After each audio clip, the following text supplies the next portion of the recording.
ഒരു വ്യക്തിയുടെ finance plan ചെയ്യുമ്പോൾ അതിൽ സേവിങ്സും ഇൻവെസ്റ്റ്മെൻറ്റും ഏറ്റവും ഇമ്പോർട്ടൻ്റ് ആയിട്ടുള്ളൊരു ഘടകമാണ്. അദ്ദേഹം സ്വരൂപിച്ചിരിക്കുന്ന സേവിങ്സിൽ നിന്ന് പ്രോപ്പറായിട്ടുള്ള രീതിയിലുള്ള ഇൻവെസ്റ്റ്മെൻറ്റ് ഓപ്ഷൻസ് തിരഞ്ഞെടുത്ത് അദ്ദേഹത്തിൻ്റെ ഫൈനാൻഷ്യൽ ഗോളിന് അനുസൃതമായിട്ടുള്ള രീതിയിലുള്ള നിക്ഷേപങ്ങൾ തിരഞ്ഞെടുത്ത് ആ ഫൈനാൻഷ്യൽ ഗോളുകൾ അച്ചീവ് ചെയ്യേണ്ട സമയത്ത് തന്നെ ആ ഫൈനാൻഷ്യൽ ഗോളുകൾ അച്ചീവ് ചെയ്യുക. ഇതാണ് മെയിനായിട്ടും നമ്മൾ ഫൈനാൻഷ്യൽ പ്ലാനിങ് കൊണ്ട് ഉദ്ദേശിക്കുന്നത്. എന്നാൽ നമ്മൾ ഫൈനാൻസ് പ്ലാൻ ചെയ്യുമ്പോൾ നമ്മുടെ ഫ്യൂച്ചറിലേക്കുള്ള കാര്യങ്ങളാണ് നമുക്ക് പ്ലാൻ ചെയ്യാനായിട്ട് സാധിക്കുകയുള്ളൂ.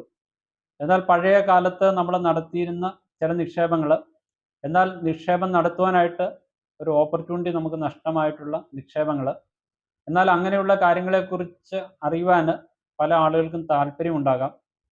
ഞാനിവിടെ പറയാൻ ഉദ്ദേശിക്കുന്ന അല്ലെങ്കിൽ ഞാനിവിടെ ഡിസ്കസ് ചെയ്യുന്ന ഈ മ്യൂച്വൽ ഫണ്ടിൽ ഉള്ള നിക്ഷേപം ഒരു 25 വർഷങ്ങൾക്ക് മുന്നേ നമ്മൾ ആ നിക്ഷേപം സ്റ്റാർട്ട് ചെയ്തിരുന്നെങ്കിൽ ഒരു 2500 രൂപ വീതം മന്ത്ലി SIP, അതായത് 1999 മുതൽ ഇന്ന് വരെയും നിങ്ങൾ കണ്ടിന്യൂസ് ആയിട്ട് വെറും 2500 രൂപ SIP നിക്ഷേപം നടത്തിയിരുന്നെങ്കിൽ ഇന്ന് ആ നിക്ഷേപം ഏകദേശം 1,18,00,000 രൂപ ആയേനെ.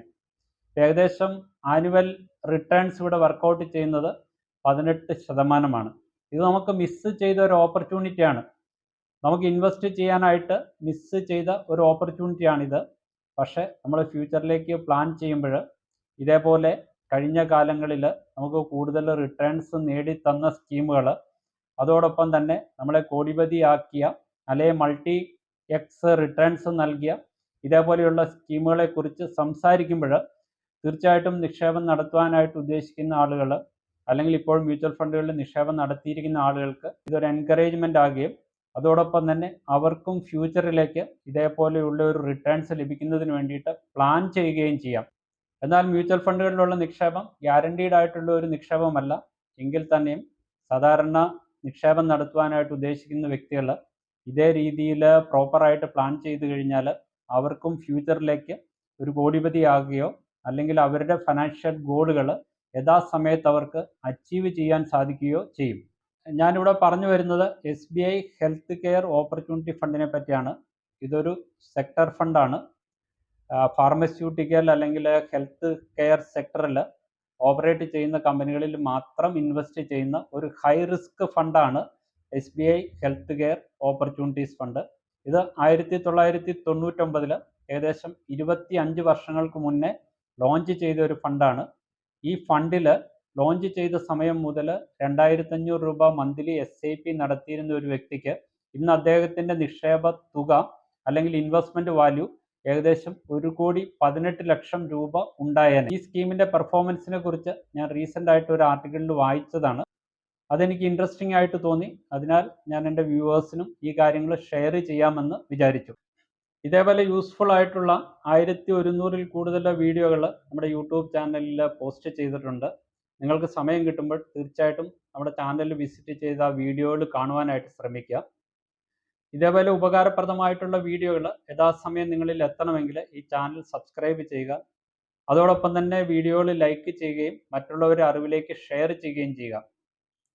Savings, investment, financial planning, retirement planning, insurance planning, tax planning, estate planning, ഇതിന് റിലേറ്റഡ് ആയിട്ടുള്ള കാര്യങ്ങളെക്കുറിച്ച് ചർച്ച ചെയ്യുന്നതിനും അതിന് വേണ്ട ഉപദേശങ്ങൾ നൽകുന്നതിനും വേണ്ടിയിട്ട് സ്മാർട്ട് വെൽത്ത് പ്ലാനിങ് എന്ന പേരിൽ ഒരു ടെലഗ്രാം ചാനൽ സ്റ്റാർട്ട് ചെയ്തിട്ടുണ്ട്. നിങ്ങൾക്ക് ആ ഗ്രൂപ്പിൽ മെമ്പർ ആകാനായിട്ട് ആഗ്രഹമുണ്ടെങ്കിൽ ഇപ്പോൾ ഈ സ്ക്രീനിൽ കാണുന്ന വാട്സപ്പ് നമ്പറിലേക്ക് സ്മാർട്ട് എന്ന് ഒരു മെസ്സേജ് അയയ്ക്കുക. കൂടാതെ ഈ വീഡിയോയുടെ ഡിസ്ക്രിപ്ഷൻ ബോക്സിൽ ആ ഗ്രൂപ്പിൽ ജോയിൻ ചെയ്യുന്നതിനുള്ള ലിങ്ക് കൊടുത്തിട്ടുണ്ട്. നിങ്ങളുടെ സ്മാർട്ട് ഫോണിൽ നിന്ന് ആ ലിങ്ക് ക്ലിക്ക് ചെയ്തും നിങ്ങൾക്ക് ഈ ടെലഗ്രാം ഗ്രൂപ്പിൽ അംഗമായി ചേരാം.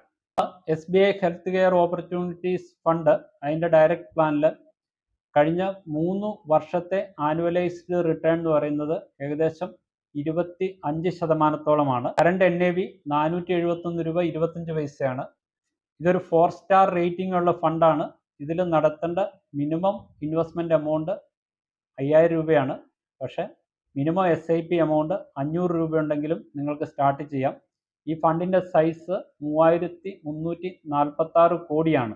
ഈ ഫണ്ട് മെയിനായിട്ടും നിക്ഷേപം നടത്തിയിരിക്കുന്നത് ഏകദേശം 13% സൺഫാർമ എന്ന് പറയുന്ന കമ്പനിയിലാണ്.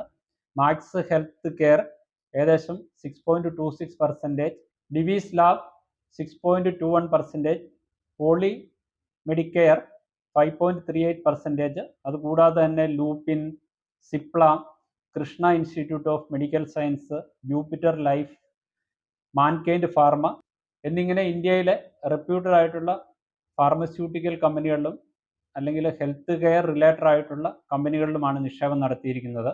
ഈ ഫണ്ടിൻ്റെ ഏകദേശം 95% ഹെൽത്ത് കെയർ റിലേറ്റഡ് ആയിട്ടുള്ള കമ്പനികളിലും 4 മുതൽ 5% വരെ കെമിക്കൽ റിലേറ്റഡ് ആയിട്ടുള്ള കമ്പനികളിലുമാണ് നിക്ഷേപം നടത്തിയിരിക്കുന്നത്. ഫാർമ റിലേറ്റഡ് ആയിട്ടുള്ള കമ്പനികളുടെ പെർഫോമൻസിൻ്റെ ആവറേജ് കാറ്റഗറി ആവറേജ് പെർഫോമൻസ് ഒരു വർഷം 39.6%.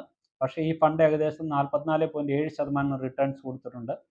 3 വർഷത്തെ കണക്കെടുത്ത് നോക്കിയാൽ 24.2% റിട്ടേൺസും 5 വർഷത്തിൽ ഏകദേശം 30%വും ഈ ഫണ്ട് തുടങ്ങിയ സമയം മുതൽ, അതായത് 1999 മുതൽ ഇതിൻ്റെ ആനുവൽ റിട്ടേൺസ് ഏകദേശം 18.8%വുമാണ്.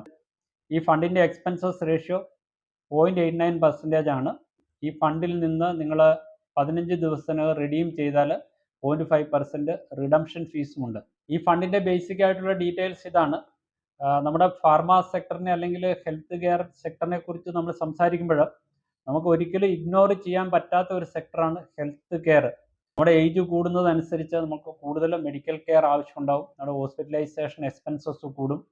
അതോടൊപ്പം തന്നെ മെഡിക്കൽ ഇൻഫ്ലേഷൻ, സാധാരണ നമ്മുടെ കൺസ്യൂമർ പ്രൈസ് ഇൻഫ്ലേഷനെ കമ്പയർ ചെയ്യുമ്പോൾ മെഡിക്കൽ ഇൻഫ്ലേഷൻ വളരെ അധികമാണ്. ഏകദേശം 15% കൂടുതലാണ് മെഡിക്കൽ ഇൻഫ്ലേഷൻ വരുന്നത്. ഒരു വ്യക്തിക്ക് ഏത് സമയത്താണ് മെഡിക്കൽ ട്രീറ്റ്മെൻറ്റ് വേണ്ടി വരിക എന്ന് നമുക്ക് പ്രെഡിക്റ്റ് ചെയ്യാൻ പറ്റില്ല.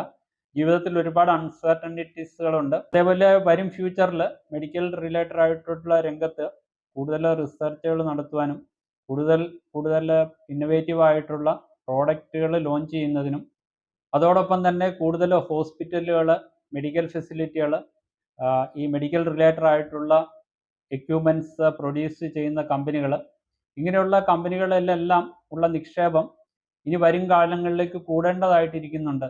അതേപോലെ തന്നെ ഇന്നത്തെ കാലത്ത് എല്ലാവരും ഹെൽത്തിനെ കുറിച്ച് ഒരുപാട് കൺസേൺഡ് ആണ്. അതിനു വേണ്ടിയിട്ടുള്ള പ്രിക്കോഷൻസ്, വെൽനസ് പ്രോഗ്രാം, അല്ലെങ്കിൽ ഡിസീസുകൾ വരുന്നതിനെ പ്രിവെൻറ്റ് ചെയ്യുന്നതിനുള്ള കാര്യങ്ങൾ നമ്മുടെ സമൂഹത്തിലുള്ള എല്ലാ വ്യക്തികളും ചെയ്തുകൊണ്ടിരിക്കുന്നതാണ്. അപ്പോൾ തീർച്ചയായിട്ടും ഫ്യൂച്ചറിലേക്കും ഹെൽത്ത് കെയർ എന്ന് പറയുന്ന ഒരു സെക്ടറിൻ്റെ അല്ലെങ്കിൽ ഫാർമസ്യൂട്ടിക്കൽ സെക്ടറിൻ്റെ ഇമ്പോർട്ടൻസ് കുറയാൻ പോകുന്നില്ല, അത് അനുദിനം കൂടാനാണ് പോകുന്നുള്ളൂ.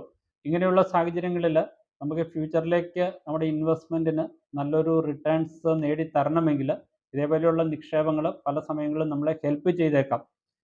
ഞാൻ ആദ്യമേ പറഞ്ഞതുപോലെ ഇതൊരു സെക്ടർ സ്പെസിഫിക് ആയിട്ടുള്ള ഫണ്ടാണ്. ഇതേപോലെയുള്ള ഫണ്ടിൽ നിക്ഷേപം നടത്തുന്നതിന് ഒരുപാട് റിസ്ക് ഉണ്ട്. തീർച്ചയായിട്ടും മ്യൂച്വൽ ഫണ്ടുകളിലുള്ള നിക്ഷേപം ലോങ് ടൈമിലേക്കുള്ള നിക്ഷേപമാണ്. ഇതേപോലെ റിസ്കി ആയിട്ടുള്ള നിക്ഷേപങ്ങളിൽ ഇൻവെസ്റ്റ് ചെയ്യുന്നതിന് മുന്നേ ഇതിനെക്കുറിച്ച് റിസർച്ച് ചെയ്യുക. SBI ഹെൽത്ത് കെയർ ഫണ്ടിന് ഉപരിയായിട്ട് ഒട്ടനവധി ഹെൽത്ത് കെയർ റിലേറ്റഡ് ആയിട്ടുള്ള സെക്ടർ സ്പെസിഫിക് ഫണ്ടുകൾ നമ്മുടെ ഇന്ത്യയിൽ ഇന്ന് ഓപ്പറേറ്റ് ചെയ്യുന്നുണ്ട്. ICICI prudential pharma health care fund, DSP health care fund, Nippon India pharma fund, Mirae asset health care fund, അതേപോലെ ഒട്ടനവധി ഫണ്ടുകൾ നമ്മുടെ ഇന്ന് ഇന്ത്യയിൽ ഓപ്പറേറ്റ് ചെയ്യുന്നുണ്ട്. അപ്പോൾ തീർച്ചയായിട്ടും നിങ്ങളൊരു ഫണ്ട് തിരഞ്ഞെടുക്കുന്നതിന് മുന്നേ ഈ ഫണ്ടുകളുടെ എല്ലാം പെർഫോമൻസ് നിങ്ങൾ നോക്കണം. അവരുടെ പാസ്റ്റ് പെർഫോമൻസ് ഹിസ്റ്ററി, അവരുടെ അണ്ടർലൈങ് പോർട്ട്ഫോളിയോ. ഫ്യൂച്ചറിൽ ഈ ഫണ്ടുകൾക്ക് നല്ലൊരു റിട്ടേൺസ് നേടിത്തരാൻ പൊട്ടൻഷ്യൽ ആയിട്ടുള്ള സ്റ്റോക്കുകളിലാണ് നിക്ഷേപം നടത്തിയിരിക്കുന്നത്. അതിൻ്റെ എക്സ്പെൻസസ് റേഷ്യോ, ഇതേപോലെയുള്ള പല കാര്യങ്ങൾ അനലൈസ് ചെയ്തതിന് ശേഷം മാത്രമാണ് നിക്ഷേപം നടത്തുന്നത്. ഞാനിവിടെ പല ഫണ്ടുകളുടെയും പേര് മെൻഷൻ ചെയ്തു, especially SBI health care opportunity fund. ഇത് ജസ്റ്റ് ഒരു എഡ്യൂക്കേഷൻ പർപ്പസിന് വേണ്ടിയിട്ട് മാത്രമാണ് ഈ വീഡിയോ പ്രിപ്പയർ ചെയ്തിരിക്കുന്നത്. ഇത് ഈ ഫണ്ടുകളിൽ നിക്ഷേപം നടത്തുവാനായിട്ടുള്ള ഒരു ഇൻവെസ്റ്റ്മെൻറ്റ് അഡ്വൈസ് അല്ല എന്ന് മനസ്സിലാക്കുക. ഞാൻ ഈ വീഡിയോയിലൂടെ പറയാനായിട്ട് ഉദ്ദേശിക്കുന്നത്, നമ്മൾ നടത്തുന്ന നിക്ഷേപങ്ങൾക്ക് ഫ്യൂച്ചറിലേക്ക് നല്ലൊരു ഗെയിൻ ലഭിക്കണമെങ്കിൽ അല്ലെങ്കിൽ ഒരു നല്ലൊരു വെൽത്ത് നിങ്ങൾക്ക് ക്രിയേറ്റ് ചെയ്യണമെങ്കിൽ നിങ്ങൾ നല്ല നല്ല ഫണ്ടുകൾ തിരഞ്ഞെടുത്ത് ലോങ് ടേമിലേക്ക് നിക്ഷേപം നടത്തുക. നമ്മളെപ്പോഴും പറയുന്നത് പോലെ മ്യൂച്വൽ ഫണ്ടുകളിലും ഷെയർ മാർക്കറ്റിലും നിക്ഷേപം നടത്തുമ്പോൾ നമുക്ക് വേണ്ട ആവശ്യം ഒരു ഘടകം എന്ന് പറയുന്നത് ക്ഷമയാണ്. പേഷ്യൻസ് ഇല്ല എങ്കിൽ ഇതേപോലെയുള്ള നിക്ഷേപങ്ങൾ 15 വർഷമോ 20 വർഷമോ ഒന്നും നമുക്ക് കണ്ടിന്യൂ ചെയ്യാൻ പറ്റില്ല. അതോടൊപ്പം തന്നെ നിങ്ങളൊരു സ്പെസിഫിക് ഗോൾ അച്ചീവ് ചെയ്യുന്നതിന് വേണ്ടിയിട്ടാണ് ഇൻവെസ്റ്റ് ചെയ്യുന്നതെങ്കിൽ പല സമയങ്ങളിലും ആ ഗോൾ അച്ചീവ് ചെയ്യേണ്ട സമയമാവുമ്പോൾ ഇതേപോലെയുള്ള നിക്ഷേപങ്ങൾ നമുക്ക് പിൻവലിക്കേണ്ടതായിട്ട് വരും.